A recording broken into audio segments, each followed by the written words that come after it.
Le Seigneur n'est pas satisfait que son peuple soit seulement sauvé, et le Seigneur n'est pas satisfait que les croyants restent uniquement sauvés. Le but fixé par le Seigneur est le suivant, la pleine connaissance de lui-même. Cela est crucial pour le Seigneur. Son héritage est lié à cela. Le besoin d'aujourd'hui réside en ce que les enfants de Dieu doivent parvenir à une connaissance de lui-même, qu'ils n'ont pas, à une position en relation avec lui, qu'ils n'occupent pas, à une pleine connaissance de lui-même. C'est le besoin. Et lorsque l'Israël, l'Église était dans la jouissance de Christ, dans sa gloire, ressuscité, élevé, exalté, alors le Seigneur était libre d'ajouter chaque jour à l'Église ceux qui étaient sauvés. Il avait un libre accès pour le faire, et il l'a fait.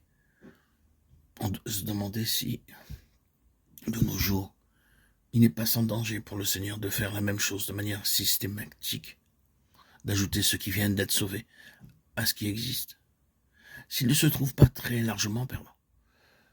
Pour que les hommes soient sauvés, ne faut-il pas que l'Église soit en vie et qu'elle jouisse des richesses de Christ? N'est-ce pas là la clé du problème? Assurément, cela l'est. Une Église débordante de vie qui se réjouit du Seigneur est primordiale par rapport aux non-croyants. Quoi qu'il en soit, nous trouvons là la pensée du Seigneur pour l'Église. C'est une grande pensée. C'est ce à quoi les Lévites étaient appelés. Ils étaient les dépositaires de cette pensée divine, et ils considéraient toutes choses en relation avec cette pensée. En d'autres mots, l'Église des premiers-nés doit représenter la pleine pensée de Dieu et maintenir toutes choses dans cette même pensée pour toute son Église. Parmi les nombreuses choses exprimées par les Lévites, nous trouvons les deux suivants.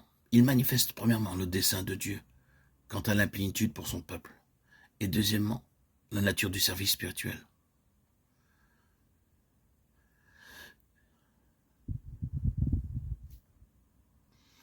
Vous remarquerez comment dans les versets du chapitre 4 de la lettre aux Éphésiens, l'idée de mesure est mise en valeur, selon la mesure du don de Christ, à l'état d'homme fait à la mesure de la stature de la plénitude de Christ.